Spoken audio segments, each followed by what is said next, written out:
নাড়া দিয়েছে। আজকে আমরা সবাই কিন্তু এই ঘটনাগুলোতে প্রতিকার চাইছি, কিন্তু সারা পৃথিবীতে শিশু নির্যাতন, বিশেষত যৌন নির্যাতনের ঘটনাগুলো শুধুমাত্র প্রতিকার দিয়ে কিন্তু সমাধান হয় না। তার ৯৫% প্রতিরোধ হয়। তারপরে যে ঘটনাগুলো ঘটে যায় সেগুলোর সুষ্ঠু তদন্ত এবং বিচারের ভেতর দিয়ে প্রতিকারের রাস্তা তৈরি হয়। এবং এই যে প্রতিরোধের কথা আমরা বলছি, যাতে এই ঘটনাগুলো না ঘটে, সেটা শুরু হয় পরিবার থেকে। এবং যখনই আমরা পরিবার বলি, আমাদের এই সাংস্কৃতিক বলয়ে আমরা অনেক বেশি মেয়ে শিশুকে কি করে সুরক্ষিত রাখতে হয়, তাকে কি করে ভালো কোনটা মন্দ কোনটা, এটাতে যেরকম করে আমরা কথা বলি, আমরা খুব কম কথা বলি ছেলে শিশুকে বড় করার ক্ষেত্রে তাকে আসলে দায়িত্বশীল করে গড়ে তোলা।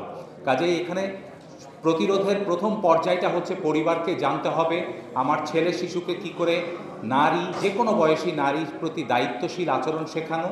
মেয়ে শিশুকে জানতে হবে আমার নিজেকে সুরক্ষা করার কৌশলগুলো কি, কোনটা আমার জন্য ভালো কোনটা মন্দ, এবং যদি সেই গণ্ডি পেরোয়ে যায় তাহলে আমি কাকে জানাবো, কার কাছ থেকে সাহায্য চাইব।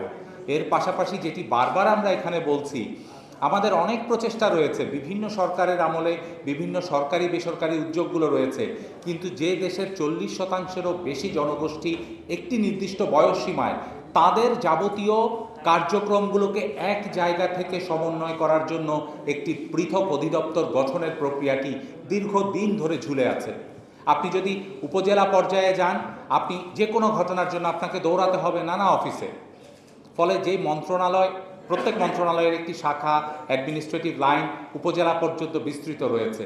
আপনি যদি আইনগুলোর দিকে তাকান, প্রত্যেকটা আইনেই চাইল্ড ওয়েলফেয়ার বোর্ডের কথা বলা হয়েছে উপজেলা পর্যায়ে, ইউনিয়ন পরিষদের স্ট্যান্ডিং কমিটির কথা বলা হয়েছে, কিন্তু দিন শেষে সেগুলো এসে কোন জায়গাটাতে মিলবে, কোন জায়গায় আমরা পুরো দেশের শিশু সুরক্ষার চিত্র দেখতে চাইব, সেরকম একটি পৃথক অধিদপ্তরের কথা আমরা বেসরকারি সংগঠন সেভ দ্য চিলড্রেন সহ আমরা বলে আসছি, এবং বেশ কিছু অগ্রগতিও হয়েছিল।